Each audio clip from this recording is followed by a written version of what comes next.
official opening. We consider the celebration of Veterans Day.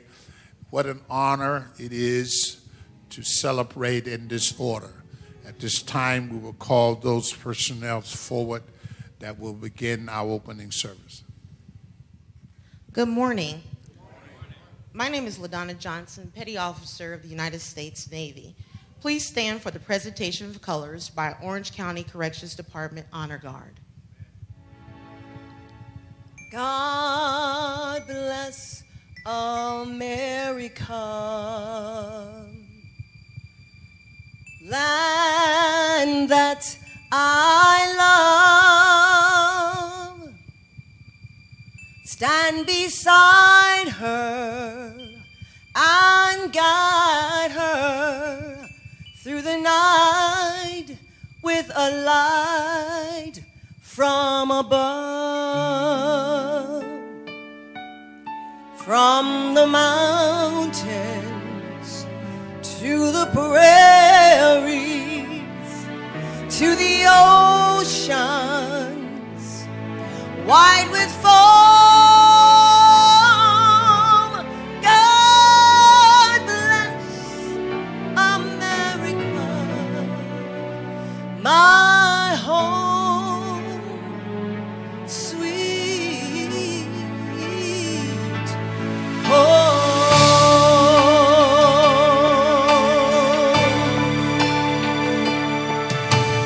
God bless America, land that I love. Stand beside her and guide her through the night with the light from above. From the mountains to the prairies, to the oceans, wide with foam. God bless America, my home, sweet home.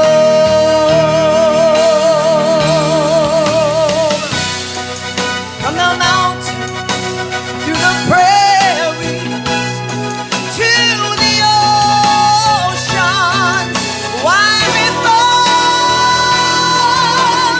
God bless America, my home, sweet home. God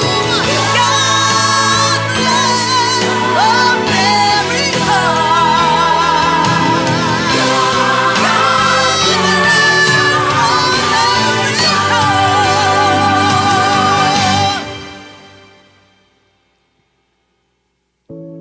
God bless America,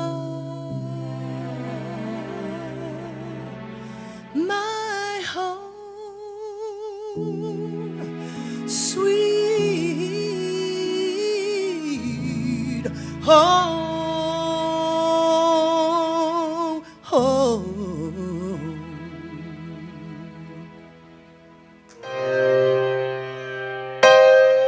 Macedonia Missionary Baptist Church Veteran Services would like to thank you, Pastor Barnes, for allowing this time to honor our veterans. Here at Macedonia, we have over 100 men and women veterans who represented our branches of the armed forces. We also have several young men and women currently serving on active duty. Our veterans have served in combat in Korea, Vietnam, Iraq, Afghanistan, and other parts of the world. They have been wounded in combat and proudly wear the Purple Heart. They have earned both valor and meritorious awards for their service. They have proved by their honorable service that they are the best that our country has to offer. This year, Veterans Services would like to honor our Tuskegee Airmen, the first black military aviators in the United States Army Air Corps. This year marks their 77th anniversary. Due to the exploits and accomplishments of record-setting white pilots, African Americans also aspired to become pilots. But regrettably, they were met with significant obstacles, starting with widespread racism. It was believed that African Americans were not capable or sophisticated enough to maintain or operate an aircraft.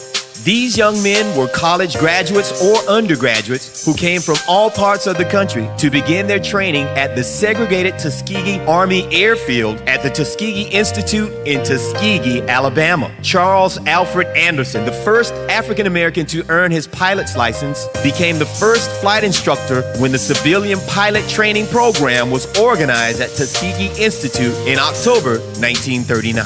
The training would include pilots, navigators, bombardiers, maintenance and support staff, instructors, crew chiefs, lawyers, medical, and other support personnel for a functional military base. Benjamin O. Davis Jr., the fourth African-American graduate of West Point, was one of 2 black line officers in the entire United States Army in 1936. His father, Brigadier General Benjamin O. Davis Sr., was the first. In 1941, Colonel Davis was one of the first 13 pilot candidates who became the first African American to fly solo as a United States Army Air Corps officer. The 99th Fighter Squadron of the Tuskegee Airmen was the first unit to be activated. They were first deployed in North Africa and then Sicily under the leadership of Colonel Davis. Due to the criticism of the squadron's poor performance, Colonel Davis would later have to defend his men before the War Department Committee. Colonel Davis argued that these airmen were flying in second-hand P-40 planes, which were slower and more difficult to maneuver. Subsequently, the pilots of the 332nd Fighter Group, which escorted bombers, began flying the P-51 Mustangs to escort the 15th Air Force heavy bombers during raids deep into enemy territory. The nose of the planes included red bands, and the tail of the planes were painted red for identification, earning the nickname Red Tails. The P-51 Mustangs were one of the 4 types of fighter aircraft the Tuskegee Airmen flew in combat. The other 3 aircrafts they primarily flew were the P-39 Air Cobra, P-40 Warhawk, and the P-47 Thunderbolt. The majority of the white bomber crews requested to be escorted by the Red Tails due to their excellent record of bringing them to safety.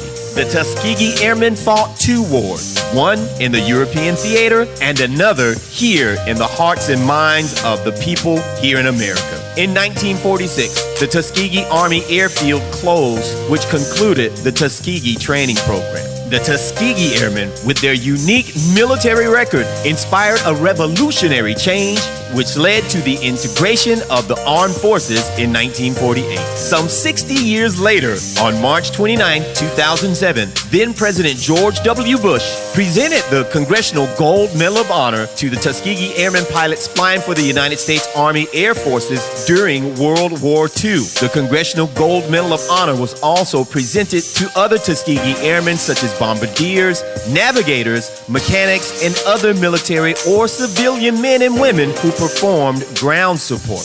Representative Charles Rangel, one of the chief congressional champions to get this honor awarded to the airmen, was quoted as saying, "Nobody, white or black, in this country can understand how God has given you so much courage.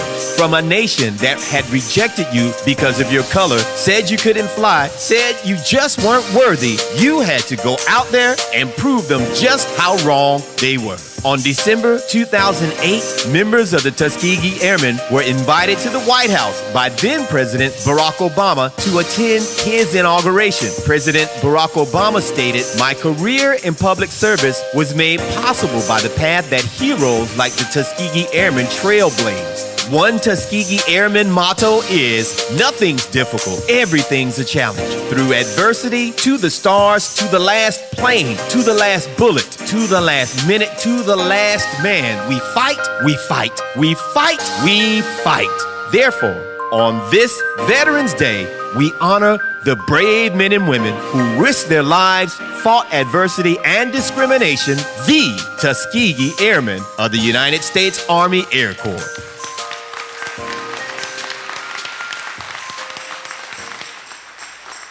Thank you, Macedonia.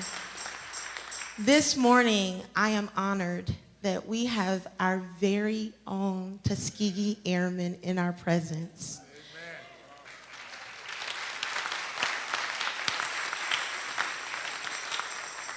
Sitting on the third row, right directly in front of me, wearing his red jacket, is Chief Master Sergeant Richard R. Hall. Whoa!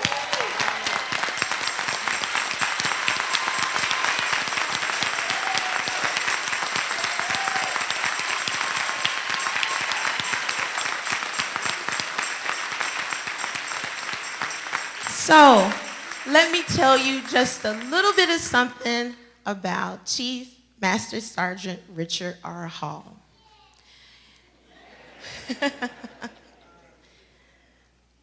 Chief Master Sergeant Richard R. Hall was a member of Macedonia from 1937 to 1941. Under the leadership of Pastor Roger Moore. He actually graduated from Hunger for High in 1941. He was drafted in the Air Force Reserves, becoming a Tuskegee Airman. As a Tuskegee Airman, Chief Master Sergeant worked as an aircraft mechanic and flight engineer. He is the oldest living, 95 years young.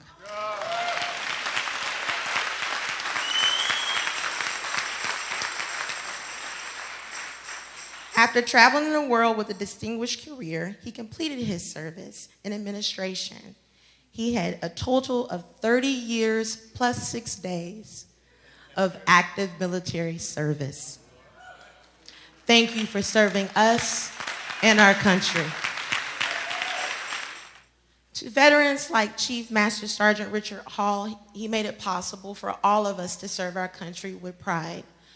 If you have been a member of the services, when I call your branch, please stand. If you were a member of the Army,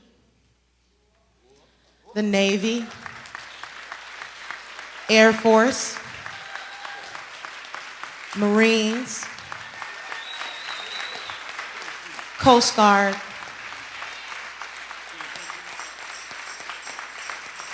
and all veteran spouses, please stand.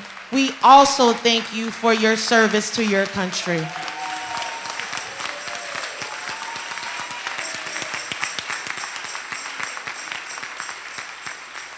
On behalf of Veterans Services and Pastor Willie C. Mars and the Macedonia family, thank you for honoring our veterans today. God bless you.